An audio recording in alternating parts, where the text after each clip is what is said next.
Oh, Steve White, Steve White's 89. Well, do we have any Madonna news? Not much has happened, a couple things. She's announced her fifth and final show in Mexico, which is good for the Mexicans, but doesn't really help me, but I wasn't going to go anyway. And Rocco, there's another rumour I want to get into, but first, Rocco got some attention where he did an art installation or something where he was painting a nude model live in front of Madonna and an audience, and Madonna's very proud of her son. And I must admit, I always thought Madonna, really loved artists. I think she would have liked to have been an artist or have some artistic talent, but as far as I can tell, she doesn't have any. But her son thinks he does. I haven't seen any sign of any talent from him. He went so far as to do a portrait of his mother, so he's clearly just using Madonna's name and image and, the whole Nepo baby sort of element with no shame. So I don't know, I guess good for him.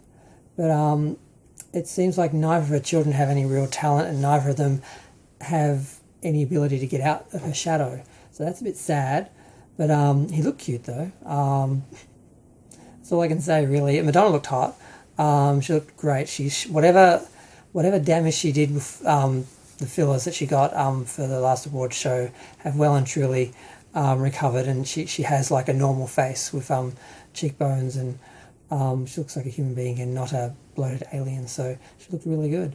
And that's about it really. I mean, the only other thing that happened is there's a very lame attempt to try and stir up attention for Madonna's failed biopic, the one that was cancelled.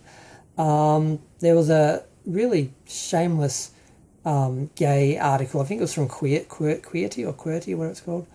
I think it's Queerty, basically implying that Baz Luhrmann was going to direct the film that was back up, and I'm like, what? I looked at it all excited, and I'm like, this is rubbish. Basically, Baz Luhrmann was saying he talked to Madonna, and although he would have liked to have done a project like that, in theory, back in the day, he is currently on a different trajectory, and he couldn't. Doing something like that, a musical, a life story, would be like going backwards for him, because he's like been there, done that, because he just did Elvis and Moulin Rouge and everything. So that was just a bunch of rubbish. And I'm like, really? You're getting pretty desperate to try and, get some attention for this dead movie. Now, the film was originally going to be produced by Amy Pascal, who's a huge feminist, and it was just a big wet dream for her to have, this icon Madonna making her own film of her life story. It was all about, owning the man. It really wasn't about anything artistic or creative. And Madonna was a nightmare to work with and scared off two writers. She bullied, what's that girl, Cody, poor thing.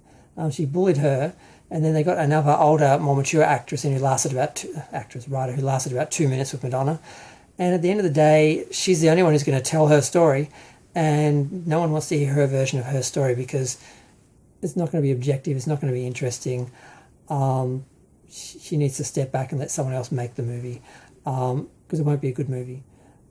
It's fairly clear, but I think she's got a stranglehold on it. I don't think she's going to let anyone else do it, and no one's going to give her the money to do it herself, because this is not going to happen. No one makes their own biopic. No one makes their own autobiography. It just doesn't happen. But yeah, they're trying to act like it's happening. It's not going to happen. It's like they're trying to make Star Trek 4 happen. It's not going to happen. They keep doing these articles. Oh, we're working on the film. I'm like, no, you're not. It's not greenlit. There's no money. It's not on a schedule. You just want people to think, so maybe you can trick an investor into giving you the money so then you can do it. And that's sort of what they're doing here. I guess they're trying to gauge interest or something, and they're hoping that the tour will do that. But it's not about popularity. That's not why this film failed. It's because Madonna was too difficult, and she wants to. On one level, I'm proud of her because Universal was doing the film without her, and she was not happy, and she wasn't going to cooperate, and they were just going to do it to her. Then she managed to get control of it, and she sold it on the idea that I'll produce it. It'll be by me, and you'll have my support, the fan support. It'll be a different kind of biography where you're not like doing it in spite of and as an expose of an artist or something. But yeah, that's what people want. They want to see the truth. They want the dirty, stinking truth. They want the reality of what happened. They don't want the cleaned up, how I want myself, how I see myself version of the film, which is what Madonna is she's not capable of doing anything other than that. She can't even tell the truth about her own current tour and the Madam X documentary film and all those lies and stuff like that. So she can't even manage that. So she couldn't do her own life story. So yeah, that's the Madonna news at the moment. Mexico gets an extra show. The Nepo babies keep going. Madonna looks great, thank God. And she's doing good on the show. I mean, I really didn't think she'd get this far without a problem. There's been no cancellations, no nothing. It's just, it's kind of bland, but it's going along, without a hitch. So I'm happy for her, but kind of bored because nothing's happening, good or bad. So I'm going to go. Feel free to share, like, comment, subscribe. Let me know what you think. Thanks. Bye.